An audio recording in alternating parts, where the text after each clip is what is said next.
이 워딩을 보니 진짜 단일화를 할 가능성이 있어 보입니다. 국민의힘 김용태가 개혁신당 개장수가 후보 단일화를 거부한 데 대해 3자 구도에서도 김문수 후보가 이길 수 있다는 확신이 있다고 밝혔습니다. 김용태는 한 언론사가 주최한 포럼에 참석했다가 기자들을 만나 이 후보가 단일화를 거부할 뜻을 존중할 필요가 있다며 충분히 개혁신당에 저희 뜻을 전달했고 개혁신당도 그 답을 언론을 통해 한 것으로 추측한다며 추후 만남은 현재로선 불투명하다고 선을 그었습니다. 네, 이거 슬슬 작업치는 것 같습니다. 이준석은 지금까지 살면서 너무나 많은 거짓말을 했기에 절대 믿을 수 없고 국힘이 계속 저러는 건 나중에 선거 패배 책임을 단일화 실패, 즉 도망갈 구멍을 만들기 위해서 그러는 것 같은데 어처구니가 없습니다. 그러나 전혀 불안해하시지 않아도 좋습니다. 냉정하게 이번 대선이 지난 문통 시절 대선보다 더 유리한 게 사실입니다. 많은 사람들이 여전히 변하지 않는다고 실망할 필요 없습니다. 관련해 오늘 TV토론에 이재명 후보께서 개장수를 직접 타격하실 여러 카드를 준비하시고 있는 것 같은데 그 부분에 대한 스포 보시고 이어가 보겠습니다. 자기 이제 계속 얘기하는 게 뭐 민주당 의원들이랑 소통을 해가지고 170석 이상이 들어왔다라고 해서 안 들어가도 되겠다고 판단을 했다. 민주당 의원들도 뭐 그런 식으로 얘기를 했다. 이 얘기를 이제 토론회에서 했거든요. 근데 이제 꼭 물어봐야 되는 게 민주당의 누구랑 어떤 방식으로 소통을 했냐는 거예요. 그 시점에 민주당 누구랑 도대체 어느 민주당 정신 나간 국회의원이 170명 넘었으니까 너 안 들어와도 돼. 라고 누가 얘기를 했다는 거예요. 그런 말을 할 사람이 민주당 국회의원 중에 누가 있습니까? 그 상황에서 누가 그런 얘기를 할 수가 있어요? 지금 뭐 국회 안에 그 계엄군이 들어오네 만에 생중계로 화면이 나가고 있던 그 상황에서 어떤 민주당 국회의원이 야, 다 찼으니까 넌 안 들어와도 돼. 그게 말이 되나? 그 상황을 지금 완전히 호도하고 있는 건데 1시 2분에 계엄 해제 의결이 되기 직전까지도 계엄군이 창문을 깨고 들어가서 본회의장에 진입한 애 만에 보좌진들이랑 대치하고 있는 장면이 생중계되고 있었어요. 근데 그 상황에서 어느 민주당 국회의원이 밖에 있는 개혁신당 의원한테 연락해가지고 야, 다 찼으니까 너는 밖에서 뭐 다른 거 해. 어느 정신당한 사람이 그런 얘기를 해요. 지가 누구랑 뭐 연락했는지가 중요한 게 아니라 이소영은 담 넘다가 바지 찢어진 사람이에요. 뭔 소리야.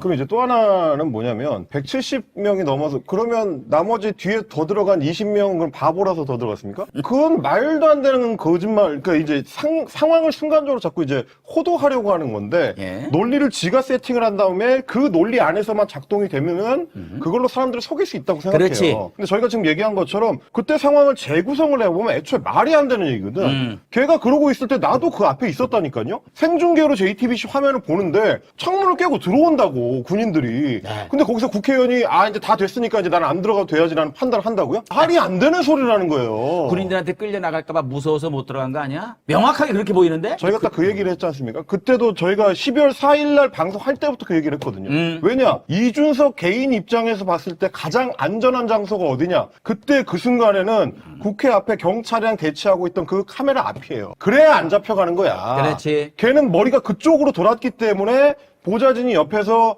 이렇게 넘어가시는 게 어때요 했을 때 시끄럽다고 한 거예요. 야, 여기가 제일 안전한데 어딜 가? 들어갔다가 끌려가면 네가 나 책임질 거야? 그러니까 지금 나경원이랑 똑같은 거짓말인 건데. 나경원도. 나경원이 와가지고 거기서 민주당 지지자들이 자기한테 뭐라고 해가지고 당사로 돌아갔다. 말도 안 되는 거짓말. 내가 그 앞에 있었다니까요. 어느 누가 국회의원한테 그렇게 합니까? 그 상황에서 아무도 안 그랬는데 그건 거짓말이고 이준석도 마찬가지예요.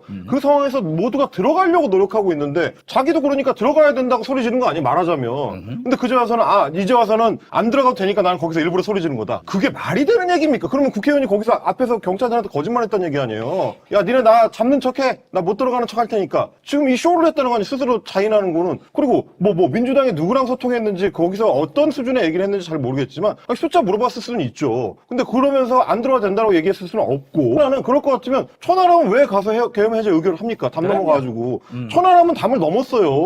이준석은 안 넘었고 천하람은 넘고 이준석은 안 넘은 게 팩트예요. 뭐 거기서 헛소리를 합니까? 사실 이제 예상되는 질문들은 몇 개는 있는 것 같습니다. 왜냐면 주말 주말 동안에 사실상 일종의 스포일러를 한 건데 네. 무슨 뭐 경기도 이제 시흥시에 있는 거북섬 관련된 뭐 이슈라든지 네. 이런 거는 이제 사실상 예고된 아마 이거를 다룰 것이다. 네. 그냥 비슷하게 지금 커뮤니티에서 발굴되는 옛날 얘기들 혹은 뭐 지금 나오는 말 관련된 것들 그거를 이제 계속 공격 소재로 썼기 때문에 아마 그렇게 할 텐데 민주당에서 어떤 생각인지 모르겠습니다만 주말을 기점으로 해가지고 이준석한테 공격의 초점을 좀 옮기는 그런 방식으로 선거운동의 양상이 좀 바뀌고 있거든요. 네. 그래서 이제 이준석을 국민의힘 세력이랑 좀 묶어서 타격하려는 양상이 펼쳐지고 있기 때문에 다음 토론회는 역으로 그러니까 이준석이 지금 두 번의 토론을 통해서 가장 좀 잘 노출시켰던 자기 약점이 정작 지 얘기를 해야 되는 순간에는 제대로 된 말을 못 하더라. 제대로 된 내용이 없더라라는 거기 때문에 저희가 이제 남천동이나 이런 데서 계속 지적했던 것처럼 이준석이 내놓은 정책의 문제들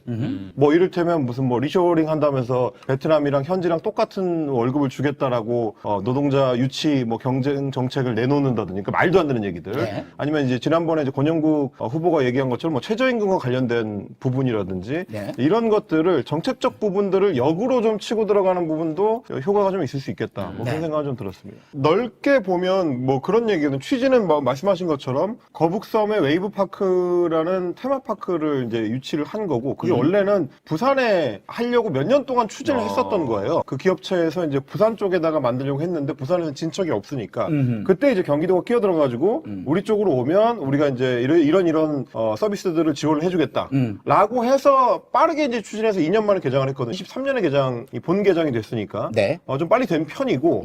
그리고 이제 거북섬 자체가 애초에 남경필 지사 때 제대로 추진이 돼가지고 거의 망했는데 그나마 뭐라도 좀 살려보려면 이걸 좀 그거야. 고쳐야 되지 않냐. 그렇지. 그런 차원에서 이제 큰 기업을 유치를 한 거죠. 그걸 얘기하는 거거든요. 근데 이걸 완전히 왜곡을 뒤집어가지고 거북섬을 이재명이 만들었고 이재명 때문에 망했다. 완전히 말도 안 되는 얘기를 하는 거죠, 지금. 네, 공감합니다. 오늘 토론에서 꼭 개장수를 바이든 했으면 좋겠습니다. 제 입장에서는 단일화를 하지 않는 게 당연 좋긴 합니다. 대선을 더욱 편하게 볼 수 있기 때문입니다. 깜깜이 기간에 민심이 변할 가능성이 거의 없기 때문에 이 구도가 굳어지면 이재명 후보는 개표 1시간 만에 당선 확실을 받을 수 있을 겁니다. 또한 이준석 본인 역시 이번엔 졌지만 잘 싸웠다 정도가 되면 다음 대선은 이준석이라는 이미지를 각인시킬 수 있다는 측면에서 완주할 가능성이 높다고 저는 봤지만 글쎄요 뭔가 캐비닛이 있다면 그리고 명태가 계속 중동한다면